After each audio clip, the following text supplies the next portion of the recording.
The diner squatted beside the highway like it had grown there by accident, low, stubborn, and too tired to care who passed through. Its neon sign buzzed unevenly, casting red and blue shadows across cracked pavement and oil stains that never quite washed away.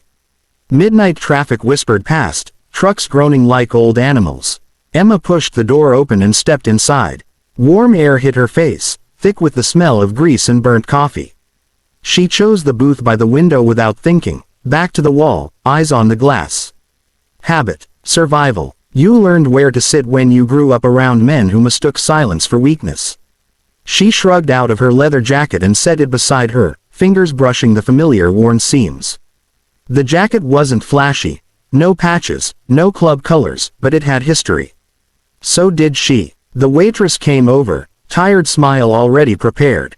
Coffee. Emma nodded. She wrapped both hands around the mug when it arrived, letting the heat sink into her palms.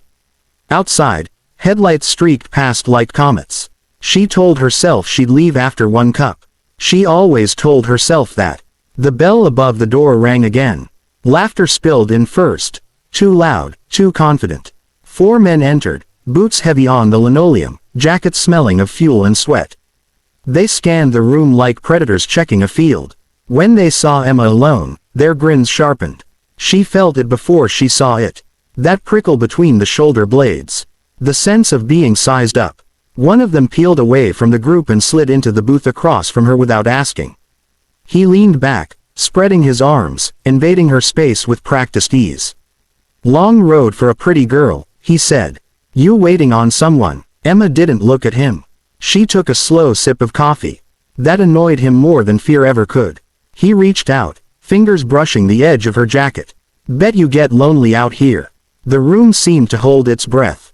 In one sharp motion, he yanked. Fabric tore. Buttons snapped loose and bounced across the floor like dice. The sound cut through the diner. Violent, final.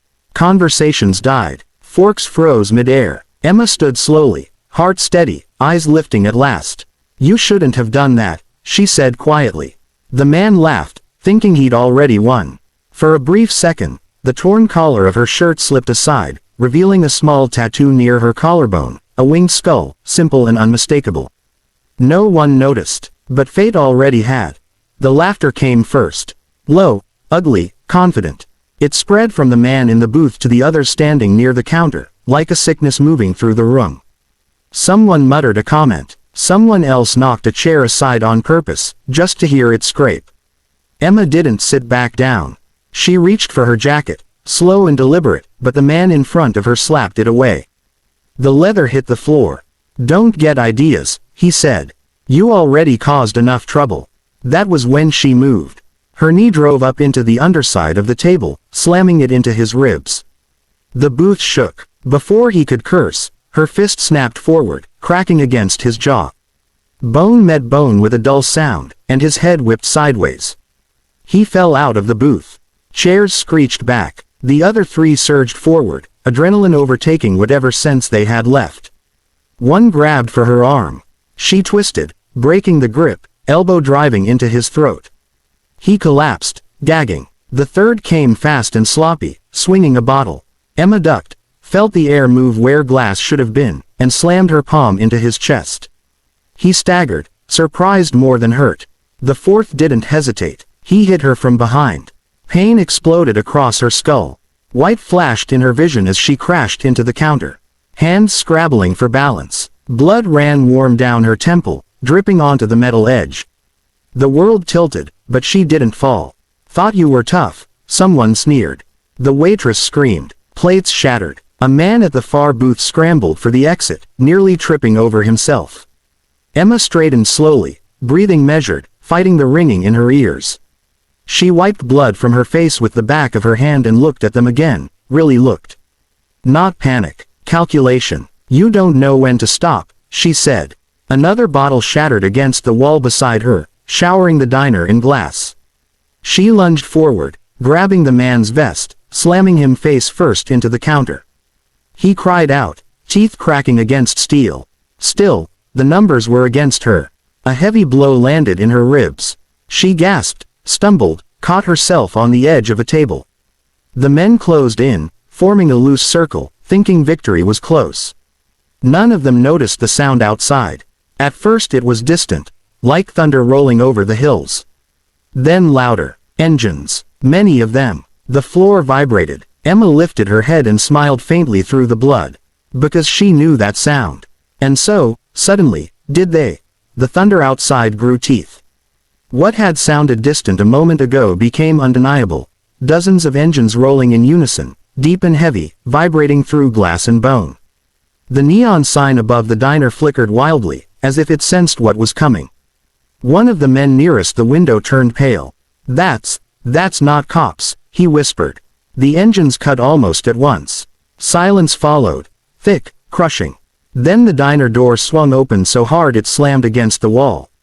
Cold night air rushed in, carrying the smell of fuel, leather, and rain-soaked asphalt.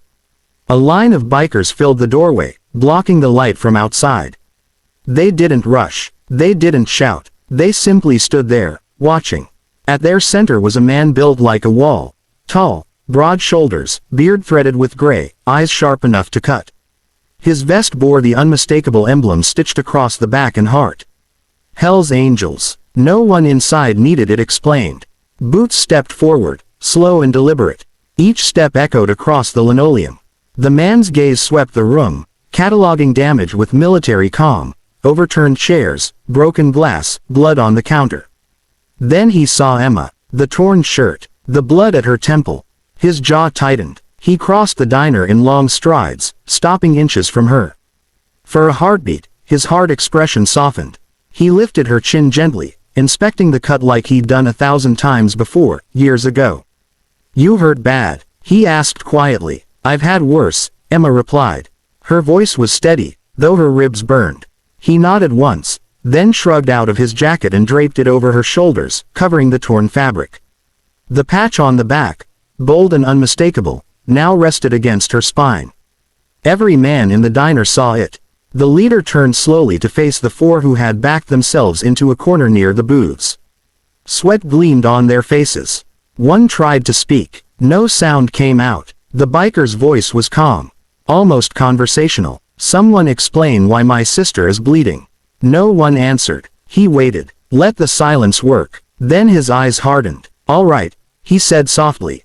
"Then I'll ask it simple." He took one step closer. "Which one of you touched her?"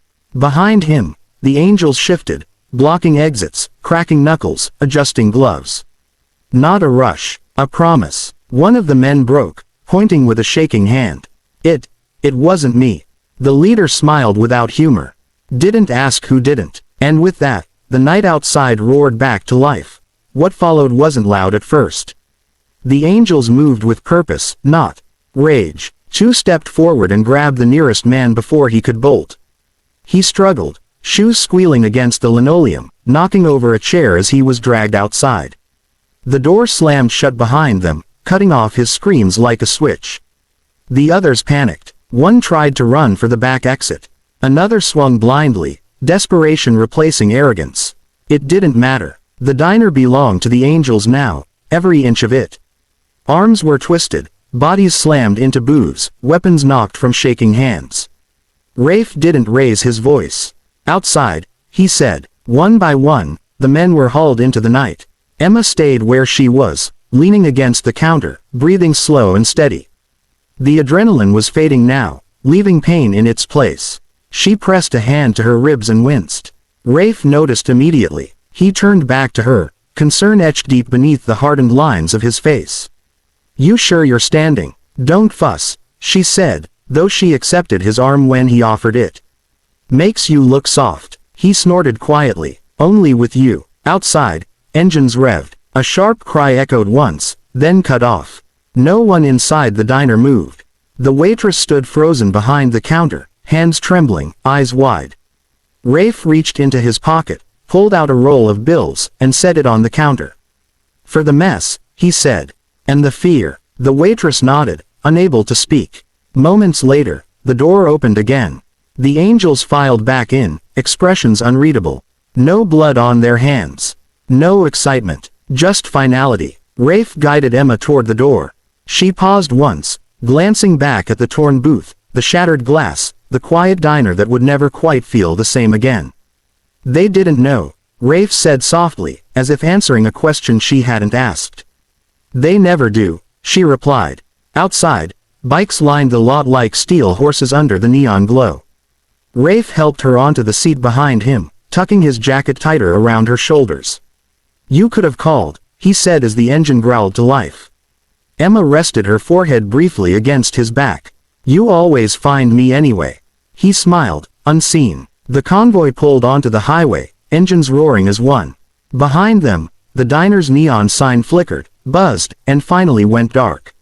Some places learned the hard way. And some names, once spoken, never needed to be repeated again.